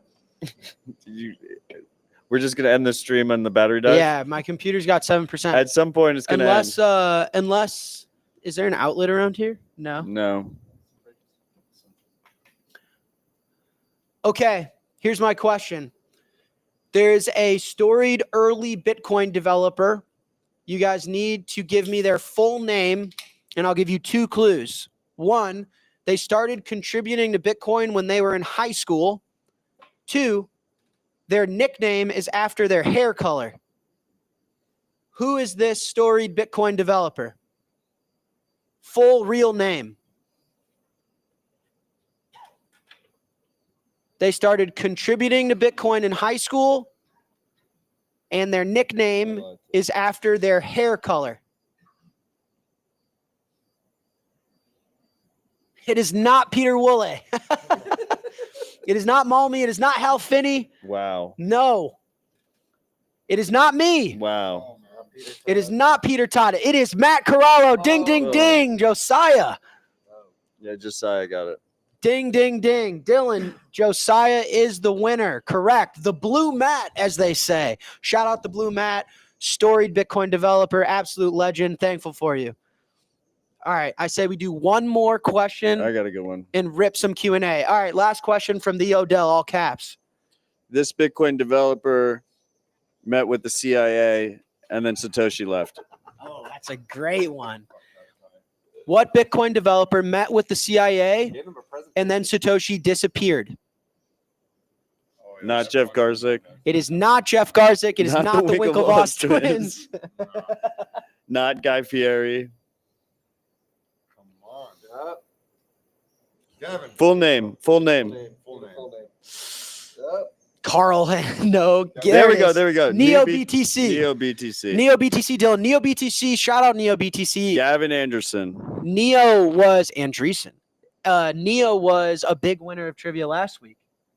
There we go. Big. He's collecting. Shout out You know, Neo. Nostr would make this way easier. We could just zap them. I know.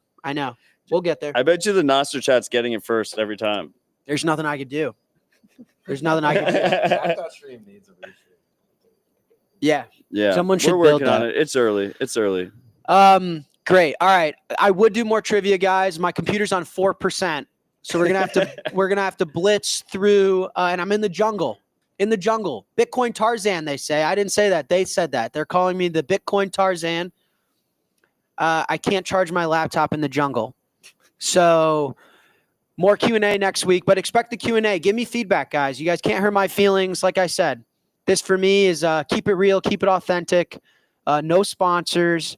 Give me feedback. But I think you guys like it, so I'll keep it up, and we'll maybe aim to have it longer next week. I fucking love the trivia. It's great. It's great, right? It's Yeah, fun. it's good at. And it's people learn from it. Like Yeah. one of the trivias was last week. My favorite question was, what type of bar did the author of Hodl, what type of bar did his girlfriend go to the night he realized he had to hodl? Great lesbian. A lesbian bar. See, and then people realize, they're like, oh, I thought hodl was hold on for dear life, and I pulled it up. And It's you educational. didn't even hodl. You got wrecked in the B-Cash fork. Yeah. All right. We're at 4%. We're gonna blitz through questions. The top Noster chat comment. Marty and Matt haven't even started on their buttons yet. The night is young. There we go. True ride or die. It's a Monday. All right. I'm just gonna go left to right. You guys are just gonna have to fire off answers. We're gonna keep it short. Start off with Marty Jones. What executive orders could Trump potentially sign on day one? Hold the Bitcoin that we already have in possession, that the government does. And he could, I think it's exchange stabilization fund is what he could use with an executive order. It wouldn't be 1 million Bitcoin, but it could be like $50 billion worth of position size. I don't know enough about it, but I know that that's real. I mean, I heard 21 billion. He could do up to 21 billion on his own. 21 billion US dollar size. Yeah, 200,000 Bitcoin. Okay. I thought that was a meme. Okay. I have another answer. Free Ross. We'll get there. Okay, Matt Odell. Why is Charles Hoskinson on the Trump crypto team? Because, dude, never have faith in politics. You're just going to be disappointed. That's why Freedom Tech's important. Okay, for me, with Trump taking office and proposing a Bitcoin reserve, will small countries consider making Bitcoin legal tender like El Salvador? Feel less threatened than they previously were? Yes. I think if America adopts anything, the world feels less threatened and more comfortable. So I expect a lot more adoption. I do think people are front running the United States of America right now, and I bet they announce it after the United States of America. So I'm going to go with a binary yes on that one. Calle, could the government actually kill Bitcoin through regulation? That's tough to answer shortly. No, it's very clear. No, they cannot. If they could, it would be over already. They cannot. Great answer. I agree. All right, Marty Jones, we're on to the California fires. Realistically, how much Bitcoin was locked up forever due to people's seed phrases being lost in that disaster? Very rich neighborhood. Very fiat minded, though. Hopefully, a lot of these people had steel. I'd say 10% had it in steel. Most are probably not self-custodying. I'll say 200 Bitcoin lost forever. I'll take that guess. We'll never know. That's the point. Matt Odell, what are y'all's thoughts on just holding your own keys versus using multisig?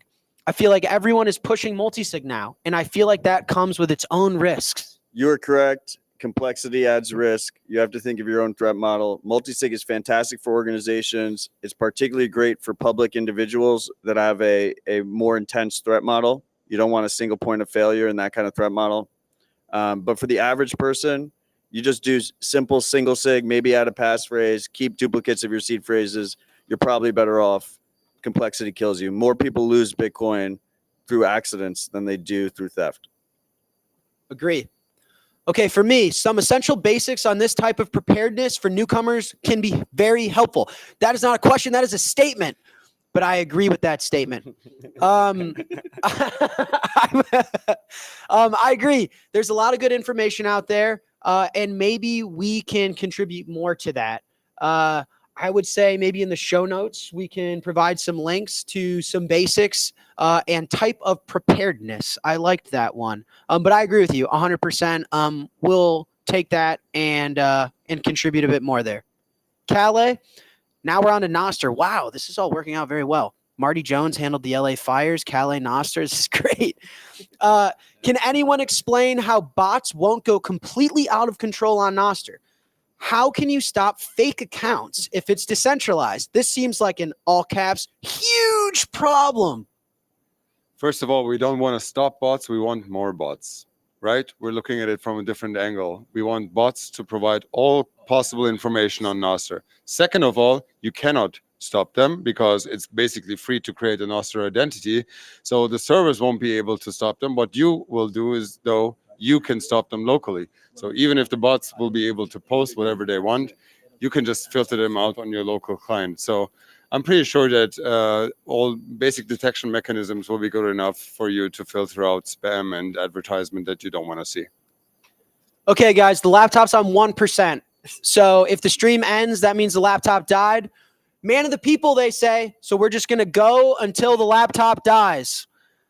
Marty Jones, so what does this social media offer ads as well? That's not correct English, but does Nostr offer ads? Yes or no? Yes, we talked about this as advertising. You can do it. You're paying for people's attention.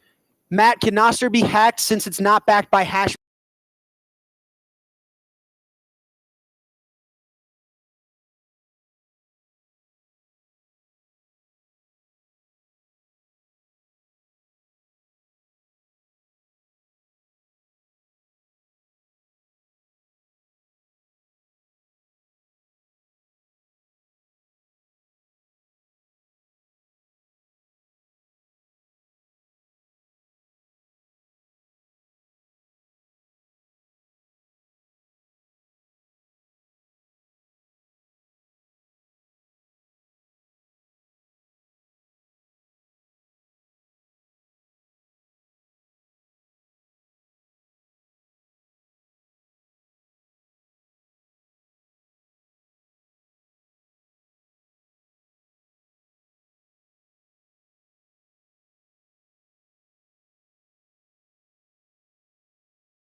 Yeah.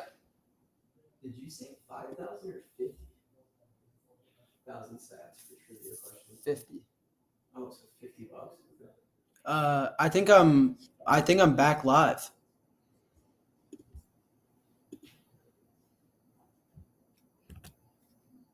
Do you want to be back on? Yeah, I'm gonna finish the Q&A. Oh, nice. Let's go. I'm back. I'm back.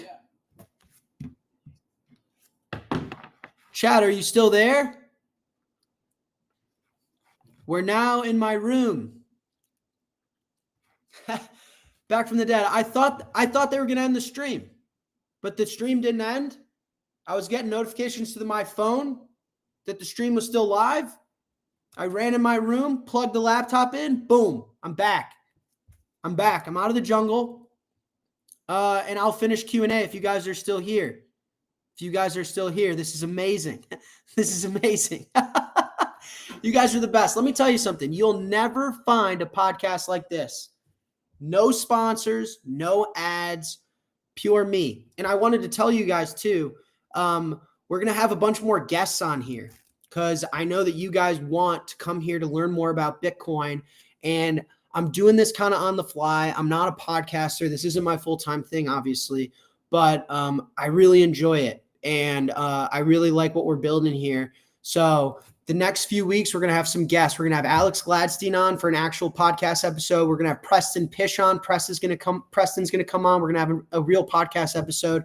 So you guys got to let me know what guests you want to come on, and keep giving me feedback, because I actually listen and I really do deeply care about you guys, and just putting out Bitcoin stuff where people can understand what's going on in the world. All right. Let me pull back the questions up and I will finish Q&A. And I can go get those guys as well. I think they're still out there. Let's see. What time do I have dinner? Oh, shit. Right now. But man of the people, they say. So we'll do Q&A first. All right. Where were we? Industry. Jack, what are the black swans that can happen this year? I think we kind of talked about this. To me, it's a credit crisis. There's over $100 trillion of debt, and there's only $7 trillion of money. And so there's a lot of debt with not a lot of actual money backing that debt. And so we could see a credit crisis. And that would look like the same old Silicon Valley Bank, the COVID crash, 2008. Financial authorities will step in, we'll bail everybody out, but it's unclear to me if we will see something like that, but it's entirely possible. And what that will look like, I don't know. Marty talked about the insurance companies trying to back all the houses that are burned down. I mean, it could be anything. The problem is you don't actually know. Right? Like we had never known what is going to actually tick everything off. No one knows. It's not transparent enough. No one actually understands how the system works in full. Okay, Bitcoin fees remain low. With the rise of layer 2 solutions and the increasing role of ETFs, do you really have no concerns that the halving schedule might ultimately prove too aggressive? No, I don't have those concerns. Bitcoin is going to continue to be issued for over 100 more years. So as long as the Bitcoin price keeps appreciating, then the halvings are not too aggressive, right? If Bitcoin were to stop going up, then maybe. But obviously, with hash rate and the price continuing to appreciate, I do not believe that to be the case. And it's funny. You know what's funny, chat, is that I think the conversation around Bitcoin finds itself contradicting each other. There's a corner of the internet that's like Bitcoin's fees are too high. It's never going to scale. That's why we need Solana. That's why we need Litecoin. That's why we need all this junk garbage. That's why Bitcoin's not going to work. And then you have another corner of the internet that's like, wait, Bitcoin's fees are too low. Is it going to work? Are the halvings too progressive? Is Bitcoin going to be able to function when the fee market is what needs to support it? And it's like, you guys keep contradicting it yourself. So anyway, no, I think Bitcoin is designed beautifully, and so far so good. So far so good. And until proven otherwise, there's no reason for me to stress about that. Okay. When do you think it will be a global lifestyle where almost everything will be priced in Bitcoin? I mean 15, 25, 50 years or more. If given those options, if it's multiple choice, I would go with 50 years or more. I do believe that to be the case. I don't think the death of the dollar is coming that soon. I could be wrong, though. Listen, the problem is I don't like speculating on the when. I like knowing that it will. Does that make sense? Like, I know the dollar is going to get weaker. I know Bitcoin is going to get stronger. And that's all I feel comfortable talking about. Guessing the whens, I don't find it to be useful. So I have no idea. I just believe in the quote that markets can remain irrational far longer than you can remain solvent. Meaning you're expecting something to happen, you're betting that it's going to happen, but it might be irrational. It might take longer to actually happen than you initially thought. So we all think the dollar doesn't make sense. We all know Bitcoin is better money, but when is the world going to realize that reality? I have no idea. And I don't find it productive to be guessing that. Does Tether play a role in Bitcoin's future? Sure. And so do you and I. You can be a node and be a part of Bitcoin's future. I mean, I think Tether's one of the most successful companies in the world right now. They make like $1 billion a month of free cash flow. And they're Bitcoiners. So, of course, I would say the binary answer to that question is yes. What's the ultimate shitcoin? Fiat, probably. Fiat is the ultimate shitcoin. Do you guys think that Coinbase is cooked in the next bear market? Maybe. Probably not. I don't know what cooked means. Like, is the price of the shares going to go down? Yeah, 100%. But Coinbase is a profitable business, and they have a lot of users. They have a lot of revenue. So I don't know, like cooked as in they're going to fail. I don't think so. But I do think, at Strike, we plan to compete, and we are very much competing over the Bitcoin market. I think, Bitcoin will become increasingly competitive for sure. No doubt about that. Good resources for the intersection of quantum computing and crypto. Good resources. I would say twitter.com for now. That's where I get a lot of my information. I got to admit, I'm not too, I would say twitter.com for now. Personal questions. Wow, this will be fun. Let's see what you guys have. If you weren't working on Bitcoin, what would you be doing? I don't know. I'm not sure. I think that, in my opinion, everyone wants to be both part of something bigger than themselves, and they want to contribute something that will last longer than they will. Right? That's joining an intramural basketball team. That's joining a company. That's having a friend group. You want to be part of something bigger than yourself, and you want to contribute towards something that will last longer than you will, that is bigger than yourself. Right? I think the most natural of that is starting a family. Right? I think starting a family and reproducing, having an offspring, creating a child with another human is inherently being part of something bigger than yourself, right? A family, you go from being one person to 2 or 3. And creating something that will last longer than you will is your bloodline, creating a child. And, hopefully and theoretically that kid lasts longer than you will. And so I think Bitcoin, in my opinion, allows me to do that as well. I think Bitcoin allows me to be a part of humanity in a really deep way, where when I work on Bitcoin, I'm part of something that's much bigger than myself, and I'm working on something that's going to last longer than I will. And so I feel like I'm serving a purpose in a way by contributing to this thing. So my dreams have always been the same, is to be a dad and to work on Bitcoin. So I don't know what I would be doing if it wasn't for Bitcoin. I'm super thankful that it exists and allows me that opportunity. Okay. The Nostr chat wants to know if we've gone surfing. I personally haven't yet on this trip, but I know many others have. I was sick for a little bit. So, Jack, what's my one favorite book and album?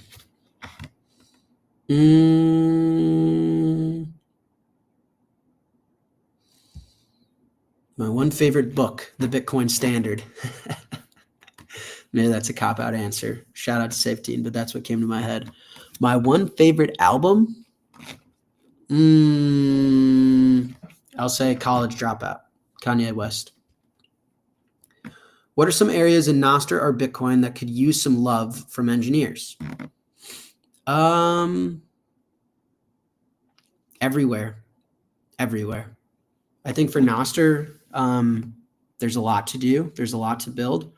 I think we need to observe more of what people are using the tool for, and build an appeal to that. So I would say Nostr, it's a little bit less clear. It's still very early. For Bitcoin, protocol engineers, I think a lot of the biggest concerns that people have in the space is that the quality of life for a developer is concerning. They're getting sued, not appreciated, hard to finance a life contributing in open source. So I would say contributing to Bitcoin Core, a lot of the protocol open source libraries in Bitcoin and in Nostr. I mean, you can literally work on anything and it would be productive and helpful. Okay, some strike questions, and then I got to go to dinner. I'm actually super late. I didn't know what time it was. Would there be support for LUSDT, liquid tether on strike? Maybe someday. We try really hard to build, what our customers want and what we know they want, and we don't try and like guess on, what we think people would like.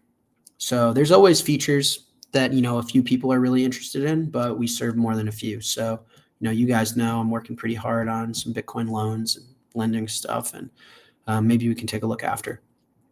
What are my next plans for Strike? Keep caring about Bitcoiners, keep focusing on our customers. We've got a really exciting announcement soon. So I'll share more then. Why does Strike have a 30-day hold before one can move to a cold wallet? We don't. So maybe that's specific to how you're using Strike. We don't have any holds unless maybe you're using ACH and you're a new customer. So ACH is a more difficult payment rail. It doesn't settle instantly. So sometimes there are holds, but if you wire in money, your direct deposit, if you use a card, if you're in Europe or the UK and you use SEPA or UK faster payments, there are no holds.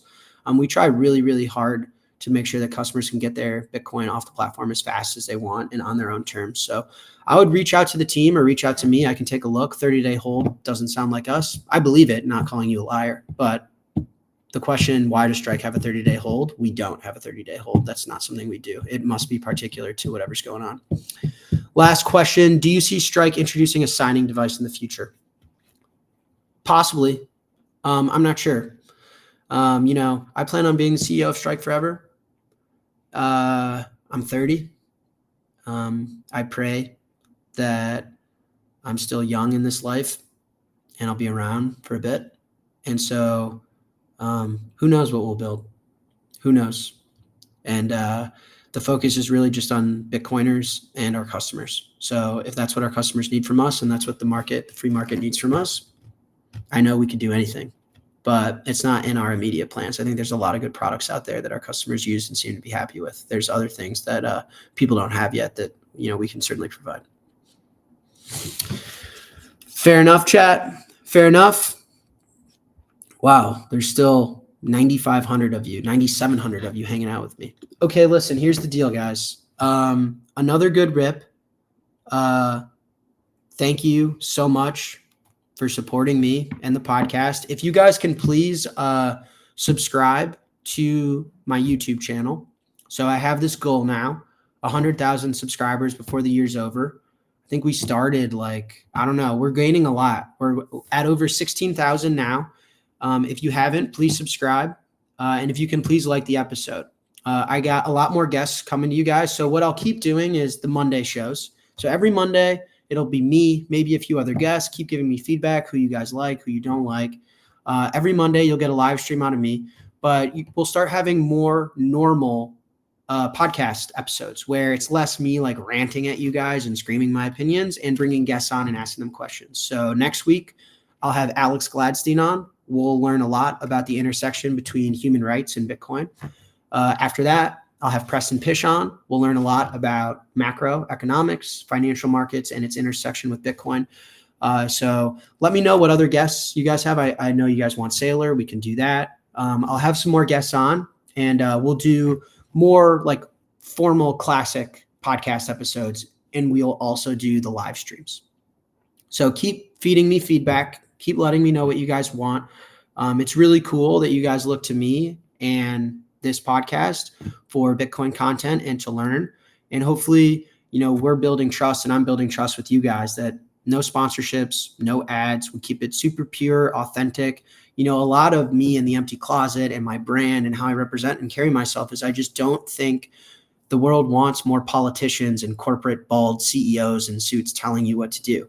I think people want another human that they can relate to, and that's just like them giving their opinion. So that's, really the reason I started this is because I can afford to do this myself and keep it super pure and authentic. And I didn't know if it was going to work or be valuable to many people, but it looks like it is. And that's super cool. And I'm forever grateful for you guys for that. So I'll be in the comments. I'll read it all, the good and the bad. And at the very least, you'll hear from me next week, and you'll start seeing some podcast episodes with guests. We'll learn a lot more about them and a little less about me, which is good, Cool. All right, guys. Like I said, much love. Deeply, deeply appreciate you. Please subscribe if you haven't. It means a lot to me. I have all sorts of goals in my life this year, some professional, some personal, but this is the most fun, which is, can I build a YouTube channel for Bitcoiners? And I care a lot about it. I think it's hilarious. So definitely give me a subscription if you can. And I'll catch you next week. Much love.